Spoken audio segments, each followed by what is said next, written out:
Hi, my name is Dee Harrison, and I'm a candidate for District 6 on the Austin City Council. I recently retired from the state and began consulting work.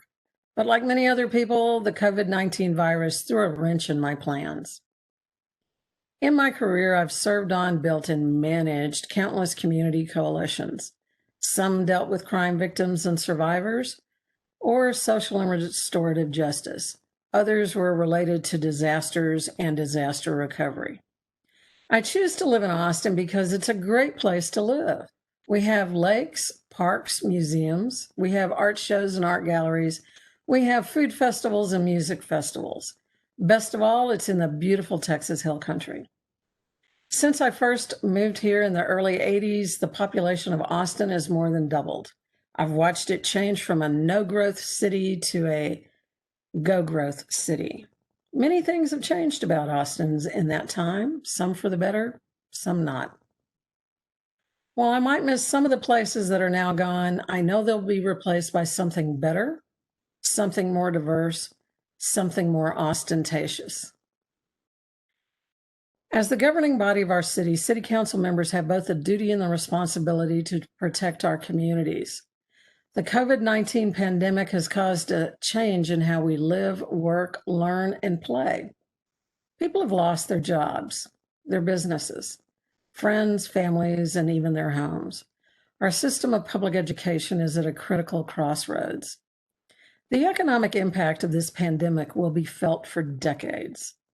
Yet instead of waiting until our financial times are less uncertain, the council proposed a $7.1 billion Project Connect, which will result in a 20 to 25% tax increase on homeowners to fund it. It also proposed an additional $460 million bond package, which will also be paid for by individual homeowners.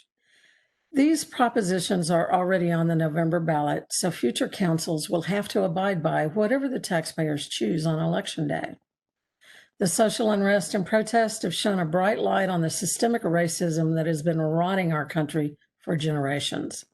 Instead of seeking sustainable, restorative justice solution, the council cut the police budget by 30% and proposed $80 million in more cuts.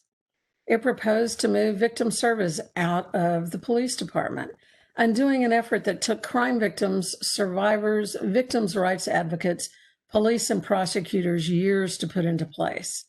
It proposes to cut funding for drunk driving enforcement, undermining decades of effort by the friends and families of people and children maimed and murdered by drunk drivers.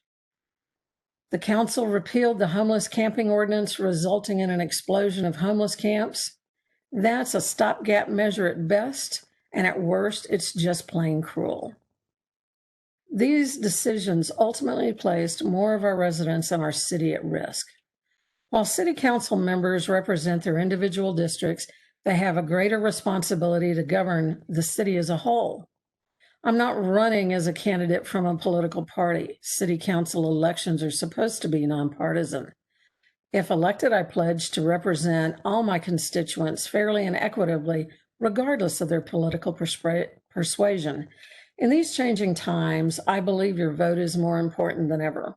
And I believe I'm the right choice for your vote on Election Day for City Council District 6. Thank you for your time and interest.